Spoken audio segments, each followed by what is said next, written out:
Spirit and the bride say, come. And let him heareth that saith, come. And let him that is athirst come. And whosoever will, let him take the water of life freely. There's implications to being a wife. Ephesians 5:22, again, it talks about the wife submitting herself to her own husband. Once you agree that you are the bride, your very foundation of your bridehood is submission. Thank you, Lord. Submission is the act or effect of accepting or yielding to a superior force or to the will or authority of another person. Revelations 22:17, and the Spirit and the bride say, come. My God. And let him that heareth come. Yeah. And let him that is athirst come. Yeah. And whosoever will, let him take the water of life freely. Yeah. This is not just talking about the Spirit and a human being saying, come. No, it is talking about when we submit ourselves enough to become the bride and partner with the Spirit to tell the world to come. Your first assignment is not to say, Lord, your kingdom come. Your first assignment is to become the bride. It is the Spirit and the bride that can ask the word to come.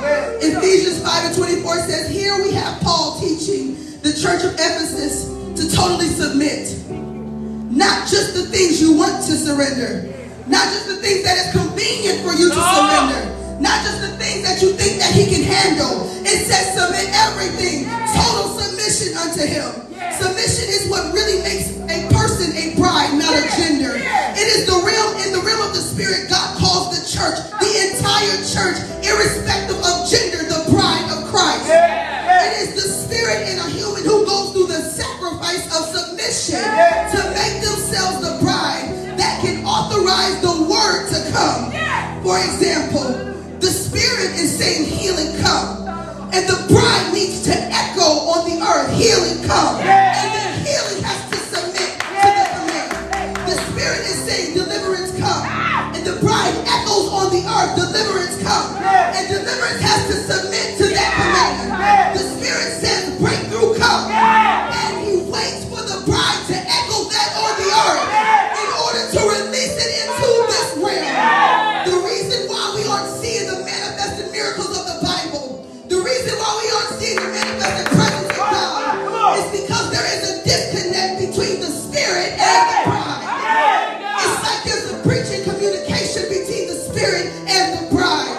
God has been saying many things in the Spirit, but where is the bride that will answer back and say the things I hear my Father say? God is calling for deliverance, but there's no echo back. God is calling for peace in the Middle East, but there's no echo back. God is calling for dominance over witches, dominance over warlocks, but who is willing to submit themselves enough to be the one to echo those commands back? That can't happen. There's a law. There's a spiritual law. The Spirit speaks, the bride has to answer, and then it is manifested. Where is the disconnect? Is it you? Is it your flesh? Because when God speaks, he don't speak to your flesh. He don't speak to your soul. He speaks to your spirit. So where is your spirit, man? If the Spirit of God is communicating and you're not in position to hear him, where does your spirit man stand? So don't get mad when you turn the news on and somebody else got killed. Don't get mad when you turn the news on and there's another breakout in a school or they're shooting up libraries and churches. You can't say nothing because you're not in position. You know how they say, if you're not going to vote, don't complain because you have a voice and you're choosing not to use it. It's the same thing in the spiritual